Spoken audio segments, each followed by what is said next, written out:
Hey, if you look at the world map, you'll realize that some countries get more attention than others. Some countries everybody visits, everybody talks about, and everybody reports on. But what about the rest of the world?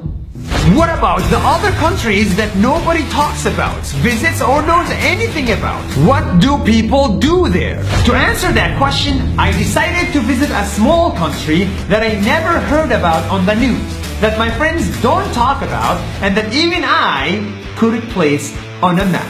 This is the story of one of these underrated countries, the country of Armenia.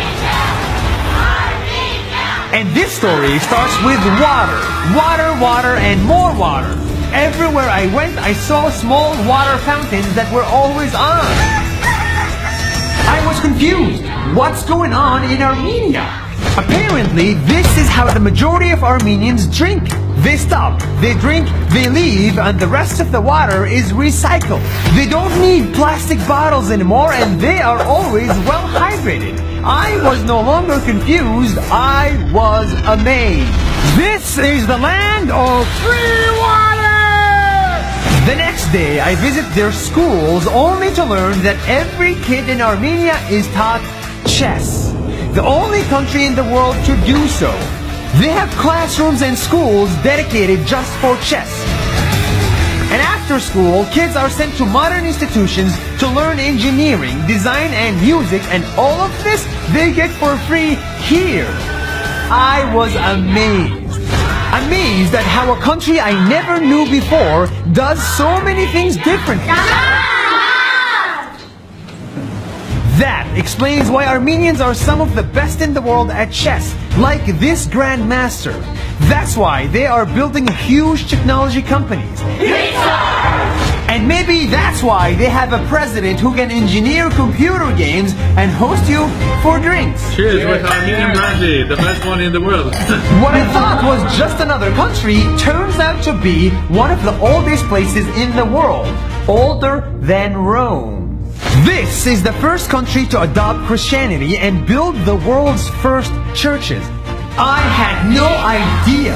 The people living here, I learned, come from all parts of the world. UAE, Russia, Denmark, Belgium, Spain, Ukraine, France, Canada, the Netherlands, Iran, New York, Argentina, USA, Syria. They are the ones that make up Armenia, the ones who built these beautiful churches, and the ones that developed this unique culture thousands of years ago.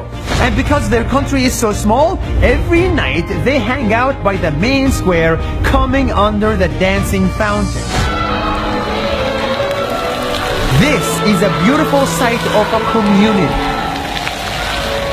I arrived in Armenia dancing in a fountain by myself, only to live in love with Armenia and dancing with the rest of it. This is the land of free water!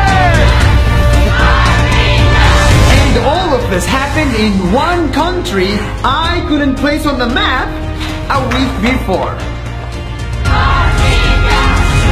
This was not the story of Armenia, this was the story of many countries like Armenia that don't get the recognition that they deserve. Because even if the map shows you every country in the world, I am convinced that the world is yet to be discovered.